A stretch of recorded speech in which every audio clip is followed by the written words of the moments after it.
Hello, everyone. My name is Haleh Ardebili. I'm a professor at the University of Houston and CEO of Exostretch. When I was a teenager, I enjoyed reading Isaac Asimov's books. And since then, I have a passion for futuristic ideas. One of the ideas that I've focused on the last few years is how to transform our batteries. Imagine batteries that are thinner, lighter, safer, and flexible. They can be directly attached to human skin. They can power biosensors. They can monitor health signals from a baby while sleeping. There's a wide range of applications for these batteries. They vary from wearables to military to structural.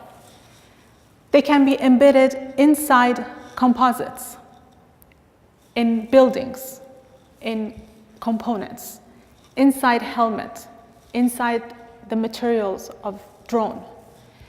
They're mechanically compliant. They're multifunctional. They provide energy, but also can support mechanically. They can bend, they can stretch. So applications are wide and infinite.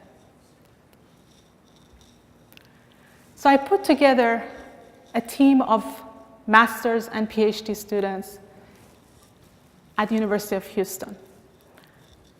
And we worked together for the last few years. And we created the batteries. So these are batteries that can bend. They're very stable. They're much safer than rigid, conventional batteries that we use in our cell phones and laptops. And they provide energy while they're bent, while they're twisted or stretched.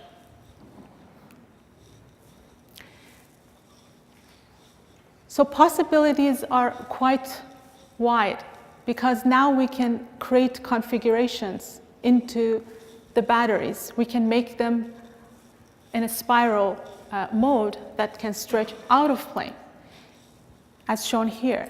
They can also stretch in plane if we configure it in that design. And essentially, the materials make this possible for stretchability and bending. So what material is that made it possible? It's the polymer electrolyte. So we switched the organic, conventional, liquid electrolyte with solid polymer electrolyte. Why did we choose this? Because there are compelling number of advantages to use polymer electrolyte. There are a couple of disadvantages. High impedance at the interface of the solid electrode electrolyte and lower ion conductivity compared to conventional liquid electrolytes. But wide number of advantages, including stability, safety, manufacturability, and most importantly, for specific applications, bending and stretching ability. So regarding the disadvantages, our lab has been diligently focused on implementing strategies to enhance the properties of the polymer electrolyte. So we use new fabrication techniques, we apply nanotechnology and material design. So where is our battery on a Ragone plot, which compares various energy storage devices? And we're right here. And the reason for it is that we're using solid polymer electrolyte. So the ion conductivity is not as high as a liquid electrolyte. Therefore, the energy density will not be as high as a conventional battery. However, it can bend, it's thin, and it's much more stable. In fact, we have conducted comprehensive testing of the battery in various environments And we have investigated both electrochemical functionality as well as mechanical functionality. And this is one example of the battery stability. At 800 cycles, the capacity is quite constant, stable, as well as the Coulombic efficiency. So our work has been published in top peer-reviewed journals, and we have several patents in the area of flexible batteries. And we also have been fortunate to have funding from various agencies. NSF Career Award, a 5-year program on stretchable batteries, as well as military, Scientific Office of Research for Air Force, as well as ARL and TUCSA, as well as Subsea Institute. So we essentially investigate various specific conditions and environments for our battery. So these 3 companies and agencies, CTC and NADEC, Army NADEC, and Subsea Institute, are essentially our first customers. We have contract and funding with them, and we're testing our batteries in those specific environments and inside composite materials. So I put together a team. We were fortunate to have help from Wolff Center at University of Houston, and we have a business team that has conducted market research and the economic side of this. So they identified several additional potential customers and opportunities. And they vary from health wearables monitoring to DoD, space, as well as applications on Earth. The market share is about 2.5 million total for lithium-ion batteries and electronics. We identified 2 target markets. One is regarding the health wearables and fitness wearables. So it's about 20 million. And the other that we identified is structural applications. And by structural, I mean taking the battery and putting inside materials that are used in structures. It could be a building, could be a drone, could be a bag, could be uniform, so any structure. And these batteries are mechanically compliant, but also can provide additional support. So structural will include aerospace as well as military, and it could also be subsea, under the water. So we have conducted few tests at high temperature, at high pressure and low temperature, and our batteries work well, actually, at high pressure. We also created a projection of income statement for the next 5 years. And this is based on an estimated cost of material per unit, which is about $5.50, and retail price of $15. And we basically we project we can hit 10% of the market share by year 3.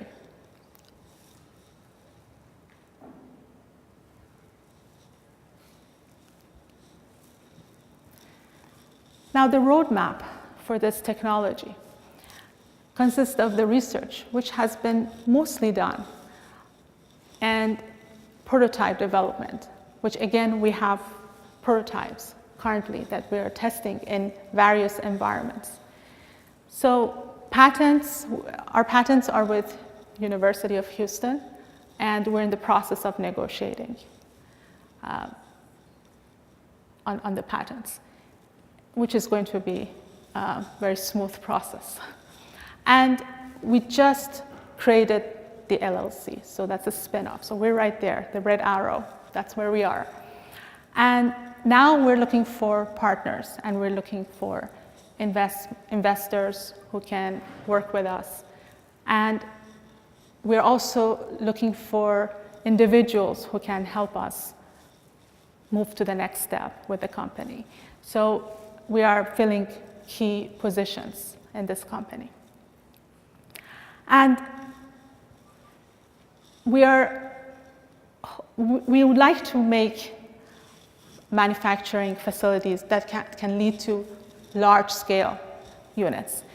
And we basically would like to create facilities that lead to the projected 500,000 units in 5 years. So that's our projected goal. And hopefully we should be able to see commercialized prototypes by that time. Now, I invite you to join me and our team in creating a bright and exciting future as imagined by Isaac Asimov and other futurists. This future can include flexible and safer batteries that can power applications here on Earth, in space, and beyond.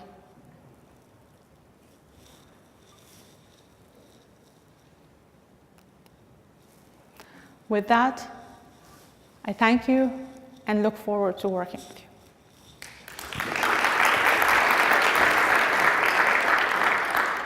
Yes? Okay, so I'm no battery expert, so my question is, you showed the analysis that conventional batteries have higher performance in the critical metrics that we look at today. Yes. So what would be, I guess, have you done the analysis of just putting an array of conventional micro batteries together with flexible connections in between? And obviously those will have some inefficiencies associated with all those, but have you looked at a comparison advantage between using conventional batteries in that fashion as opposed to using a different technology? Right. So there are several options to create some form of stretchability. In fact, work has been published by John Rogers' group that shows that you can have segments of batteries and connected by spring-like interconnect. And that can be placed in a, let's say, silicone-type encapsulation. The issue with that is they're still liquid. So theirs has 90% liquid inside. So we're trying to get rid of liquid, number one. And number two, the other main issue is that the encapsulation they used actually is very permeable to oxygen. So there's a problem with stability.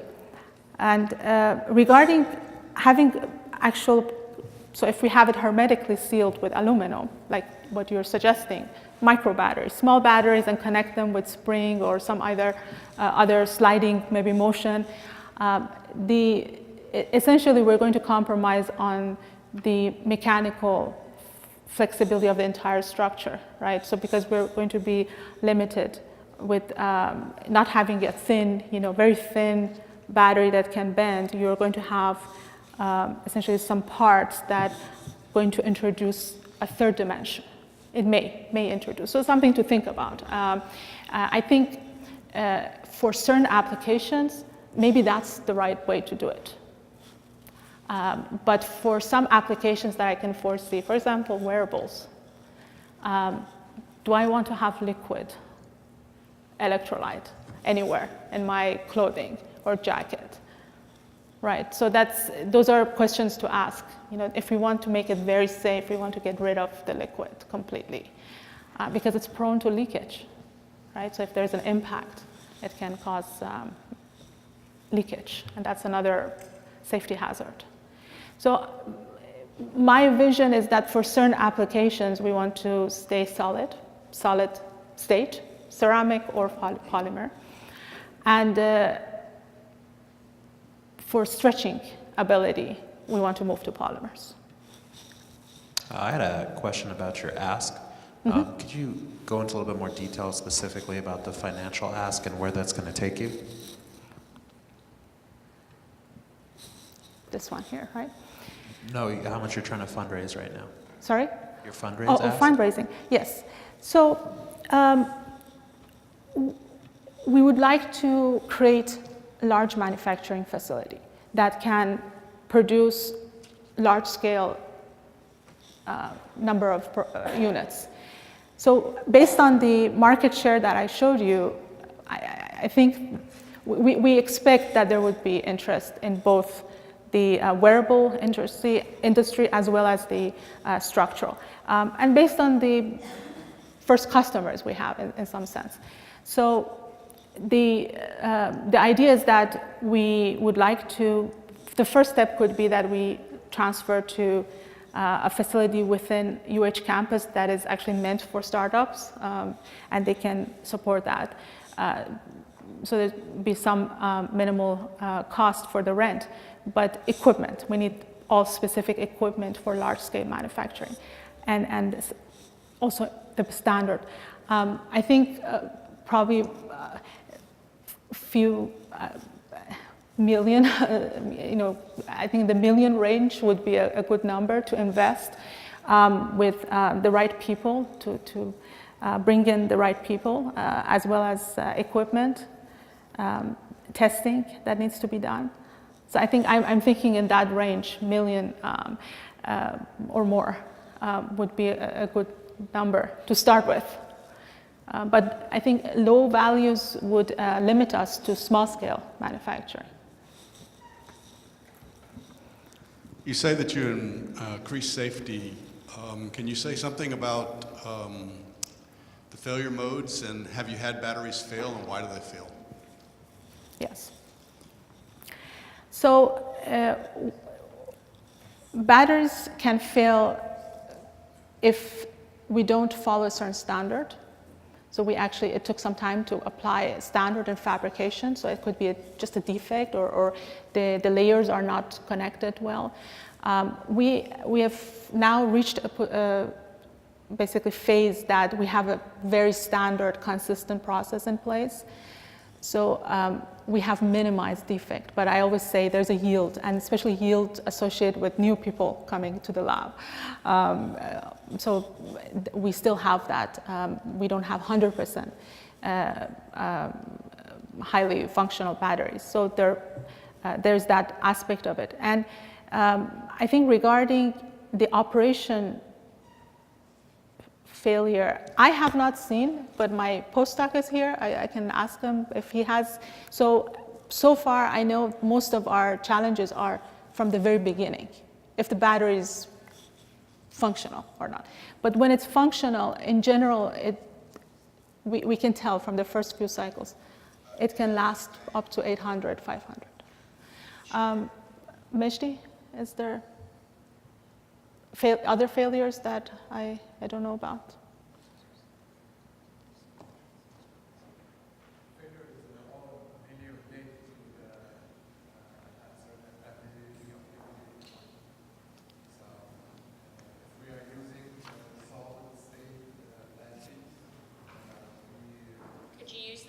Yeah, could you use the mic? It's right there.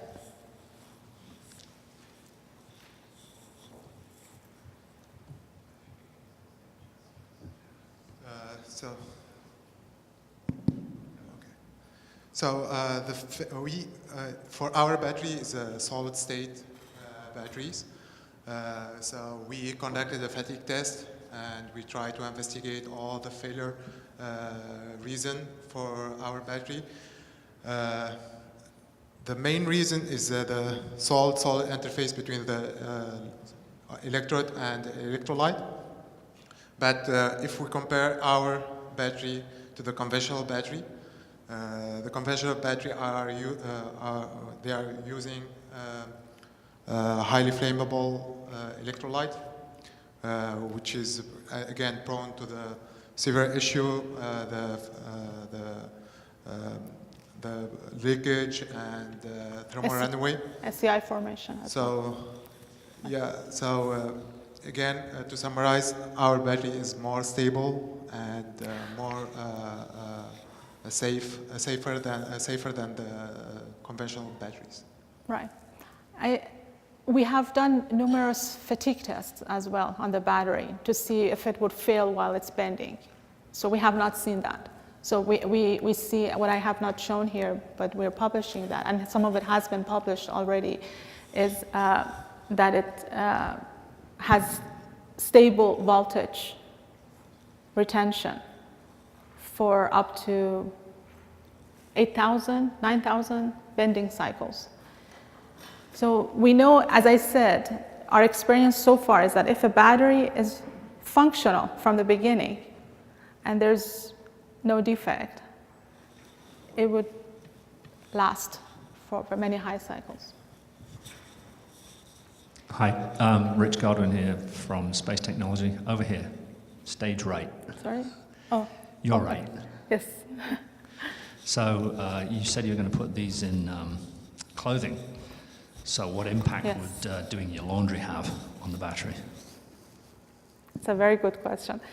We've had those questions before. So dry cleaning, stain-proof materials would be the first option while we have to address that. That's absolutely true, because for people who, if they want to basically have clothing with power electronics or batteries inside, at some point they have to clean it somehow.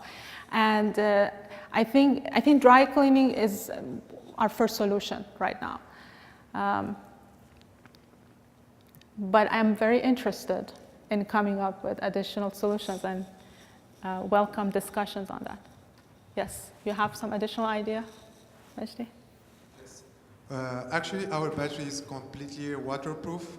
We tested our battery under a very harsh environment, specifically under high pressure. And our battery is still working under like 5,000 PSI. Mm-hmm. And again, it's completely waterproof. I appreciate your confidence, but I personally am not sure if I would be still comfortable with sending my clothing with the battery, even though it's hermetic. He's absolutely correct. It is hermetic and completely sealed. But I think that's something we have to test. We haven't tested that. But it is a very important question. Yes? I have a question about how well it deals with cold. This is going to be a common theme that I have as we try to go back to the moon and such. A lot of lithium batteries in general, don't do well in cold. Because this is a solid polymer, does it function any better? Do you have any figures on that? Unfortunately, on the cold side, no. It doesn't function any better. Pressure is good. It works well under pressure. Actually, the interfaces are more packed and better contact pressure.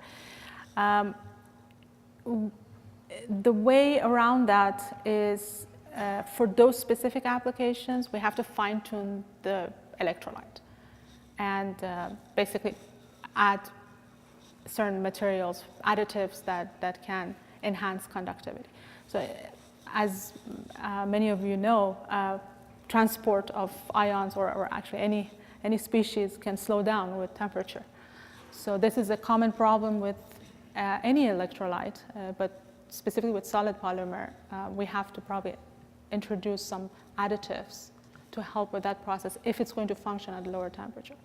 Now, for certain applications like subsea, there is some temperature management in place, and that has, and I think for space perhaps there is also some type of temperature management. I don't know if the components would be exposed completely to extreme cold, but I know that would be ideal situation to have that type of exposure and survival without need for especially the cost aspect of having systems that control the environment.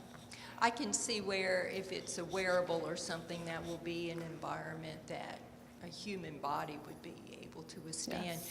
But you do mention embedding it into structures, and Yes, some of yes. these structures could be in very cold or hot Yes. types of environments.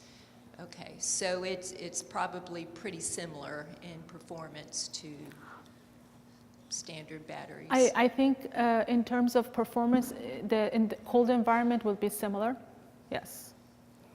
But it can be embedded inside the structure. Whereas for conventional battery, there are some risks, additional risks associated with it. And also mechanically, we have tested flexibility, mechanical compliance inside materials, whereas conventional batteries is difficult to do that because they're not mechanically compliant. You're basically tied to flexible electronics. What's the point of a flexible Yes. battery if you don't have how well do you meet or exceed the current capabilities of flexible electronics? Yes, so flexible electronics, I think, is actually progressed quite well. And in fact, there's now stretchable electronics. They can be attached to skin. So mechanically speaking, our batteries are compatible with a certain range of flexible electronics. We should be able to integrate them easily with certain range. The reason I say certain range is that basically flexible electronics is a little bit ahead of us in some sense. They have done more testing, they have maybe more design configurations, but they do use actually that method that I described. Basically, the interconnects are spring-like or wavy structures between. So that's one mechanism of creating stretchable electronics. And again, we can introduce our spiral batteries or connected spiral batteries. We also have a few other designs I haven't mentioned here, but we are also working on fabric-based and other configurations.